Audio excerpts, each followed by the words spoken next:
మీ friend కోసం వెళ్ళారు, మరి దానిపైన కొద్దిగా సోషల్ మీడియాలో వస్తుంది ఏంటి? Firstly I would like to tell I'm not politically aligned with any party అండి. నాకు ఒఫిషియల్గా ఏ పార్టీతో సంబంధం లేదు. I'm neutral to all parties. నా అనే వ్యక్తులు ఏ పార్టీలో ఉన్నా పార్టీకి సంబంధం లేకుండా నేను వ్యక్తిగతంగా వాళ్ళకి నా సపోర్ట్ ఇస్తాను.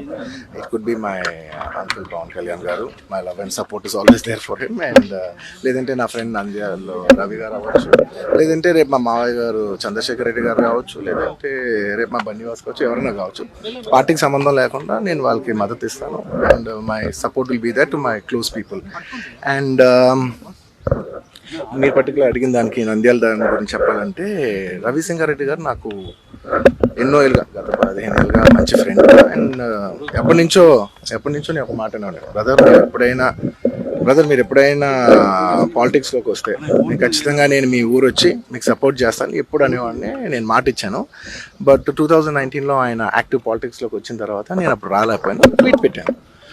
ఈ 2024కి వచ్చేసరికి అప్పటి నుంచి నా మనసులో ఉంది, అదే ఇలా మాట ఇచ్చాం కదా, ఖచ్చితంగా వచ్చి ఒకసారి నాకు కనపడాలని నా మనసులో ఉంది. అండ్ ఈసారి ఈ ఎలక్షన్లో ఆయన నించుందని తెలిసింది అంటే నేనే ఫోన్ చేసి బ్రదర్ చెప్పాను కదా వస్తారని, నేను వద్దాం అనుకుంటున్నాను చెప్పాను. వచ్చాను, నేను మా వైఫ్ పర్సనల్గా వచ్చి ఆయన ఊరు విజిట్ చేసి ఆయన ఇంటికి వెళ్ళి ఆయన్ని ఒక గుడ్ విల్ జెస్చర్ కింద ఆయన కలిసి బెస్ట్ విషెస్ చెప్పేసి వచ్చేసాను.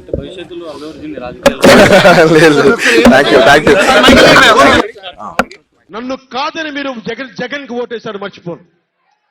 ఈ రోజున మీరు సఫర్ అవుతున్నారు, నేను కాదు. మీ భవిష్యత్తు కోసం వచ్చే నేను రోడ్ల మీదకి శుభ్రంగా కోట్లు సంపాదించుకునే మార్గాలు ఉన్నాయి నా దగ్గర, యాక్టింగ్ స్కిల్స్ ఉన్నాయి. అన్ని కాదునుకొని ఎందుకు వచ్చారంటారే, నన్ను నేలే, మన మనుషులే, మన వాళ్ళే తప్పన పెడితే నేను 2 చోట్ల ఓడిపోయాను. 2 చోట్ల బాధ లేదు, నిలబడ్డా. 2 చోట్ల ఓటమి బాధ మీకు ఎలా ఉంటుందో తెలుసా? ఒక ఎగ్జామ్ పోతే మీకు బాధ ఎలా ఉంటుందో విద్యార్థికి తెలుసు.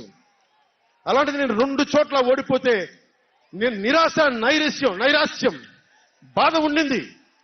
ఒకటే గుర్తుపెట్టుకున్నా, ట్రైన్లో డర్బన్లో దక్షిణాఫ్రికాలో గాంధీని ట్రైన్లోంచి గెంటి వేయబడ్డ గాంధీ గారు గుర్తొచ్చారు.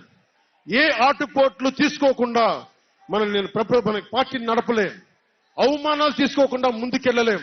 వారందరినీ స్మరించుకొని వారి స్ఫూర్తితోటి ఈరోజు నిలబడే ఉన్నాం, బలంగా నిలబడి ఉన్నాం, ఒక కంటకొని ఎదుర్కొంటా ఉన్నాం.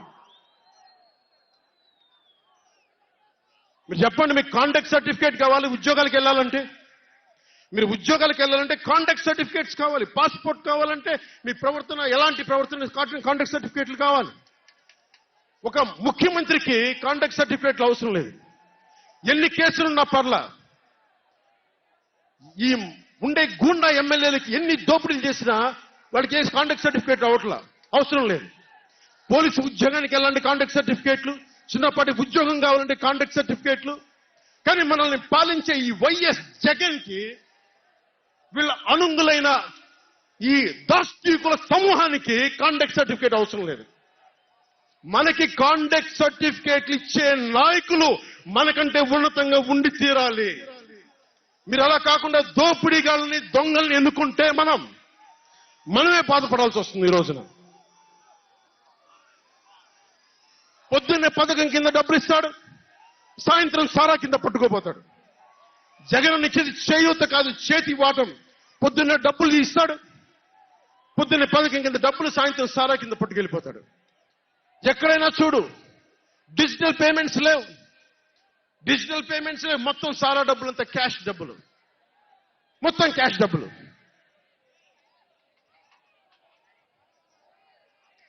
ఇలాంటిది నేను ఇన్ని రోజుల నుంచి, ఇన్ని సంవత్సరాల నుంచి నిలబడే ఉన్నాం. బాధగా ఉంది, అరే మా నేల ఏమైపోతుందని బాధ ఉంది. కింద మీద పడుతున్నాం. ఏ రోజు కూడా ఎవరిని చేయి సాచి డబ్బులు అడగలా, నిలబడి ఉన్నాం. కష్టపడి సంపాదించిన డబ్బులు తీసి పార్టీని నడిపాం. ఎవరున్నారు నా వెనక? మహామహులు ఉన్నారా? నన్ను నమ్మే నా జన సైనికులు, నమ్మిన నా తల్లులు తప్ప ఎవరున్నారు నా వెంట? ఎందుకు నిలబడి ఉన్నాం?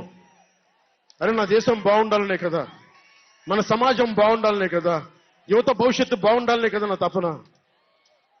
అలాంటి నేను సినిమాలో ఉన్నప్పుడు కూడా అందరు హీరోలు బాగుండాలని కోరుకునేవాడిని. ఒక సినిమా హిట్ అయితే నాది అయితే ఒక వారమే నేను ఉంటాను. బాలయ్య గారి సినిమా సూపర్ డూపర్ హిట్ అవ్వాలని కోరుకునేవాడిని. జూనియర్ ఎన్టీఆర్ గారి సినిమా హిట్ అవ్వాలని కోరుకునేవాడిని. బాహుబలి ప్రభాస్ గారి సినిమా హిట్ అవ్వాలని కోరుకునేవాడిని. మహేష్ గారి సినిమాలు హిట్ అవ్వాలని కోరుకునేవాడిని. మెగాస్టార్ చిరంజీవి గారు అద్భుతంగా విజయాలు సాధించాలని కోరుకునేవాడిని. రామ్ చరణ్ విజయాలు సాధించాలని కోరుకునేవాడిని. ఇలాంటి అల్లు అర్జున్ లాంటి పుష్ప హీరో అద్భుతంగా ఉండాలని, గొప్ప అవార్డు సాధించాలని కోరుకునేవాడిని. ఇలా ఎందరో, ఒక్కళ్ళు కాదు, ఎందరో వారందరికీ పేరు పేరున చెప్పలేను, కానీ అందరూ బాగుండాలని కోరుకునేవాడిని. అలాంటి నేను కోరుకుంటుంది కూడా మీరందరూ బాగుండాలి. మనలో మనం కొట్లాడకుండా, కులాల మధ్య కొట్లాడకుండా, వర్గాల మధ్య పోరు లేకుండా, ప్రాంతీయ విభేదాలు లేకుండా ఆంధ్రప్రదేశ్ సుభిక్షంగా ఉండాలని తపన పడేవాడిని.